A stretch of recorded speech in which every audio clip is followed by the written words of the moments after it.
Now we are going to solve the problems related to decimals multiplication. So sometimes we make it both are decimal numbers, or sometimes we make it one is normal number. So here the first problem that I am taking is 0.6 times 9. So ignoring the decimal place, we just multiply here, and then whatever the answer is there, we place the decimal point there. So first we count the number of decimals here. So in this case the number of decimals are 1. Here also it is 1. Here we observe that after the decimal, here 1 is there, here 1 is there, so it is 2. And here we have 1, 2, 3 decimals are there in total. So after the decimal, 1, 2, 3. So that's how we mentioned 3.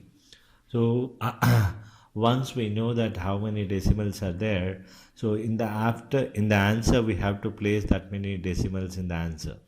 So 6 9s 54. So only one decimal is there, so I maintain that decimal as 5.4. 4 5s 20 because it is ending with 0. So although it is 2.0, but I write as 2 only here, because 2.0 we don't we can ignore the 0.0. So we write that as 2 only. Coming to 0.2 times 0.4, just ignore the decimals and multiply the numbers. 2 times 4 is 8. We have to maintain 2 decimal places. So for that we write this answer as 0.08. So to maintain 2 decimals we write like this, and 9 times 5 is 45, and then we have to maintain 3 decimal places. So first we'll put 0.0 and then 45. So the 3 decimal places are maintained here.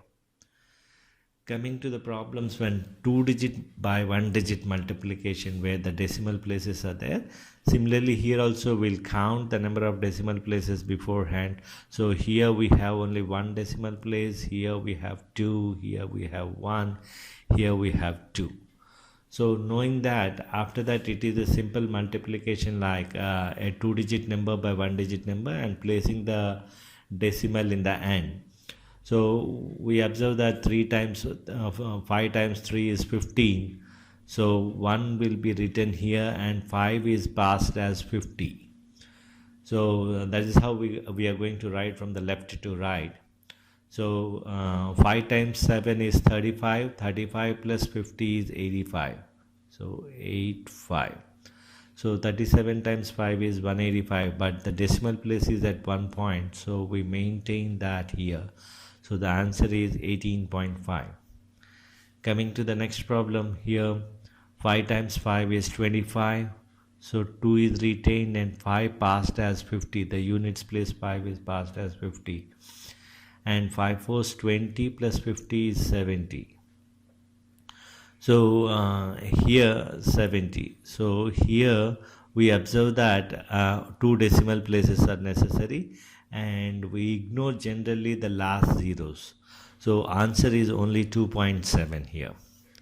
Coming to the third problem, it is 37 times 0.3.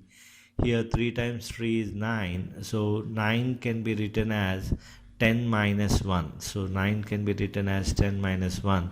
So that's how we retain 1 and we pass minus 10, because always the rightmost part will have 2 digits in 2 digits only. So if you are passing 90, the next number will be more than 100. To avoid that, we will write 1 and minus 10, and 3 times 7 is 21 minus 10 is 11. So 111 is the answer when 37 is multiplied by 3, but we have to maintain 1 decimal place here, so we'll put the decimal here. Coming to the last one, it is 9 times 2 is 18. Just ignore the decimal places and start multiplying. 9 times 2 is 18. 18 is written as 20 minus 2. So that if at all we are passing it as 1 and 80, what will happen is 9 times 5 is 45 plus 80. It is more than 100. So always the rightmost part must have a 2-digit number. Knowing that, 9 times 2 is 18, which is written as 22 minus 2. And then 9 times 5 is 45. 45 minus 20 is 25. So the answer is 225, but we have to maintain two decimal places here. So the answer is 2.25. Thank you.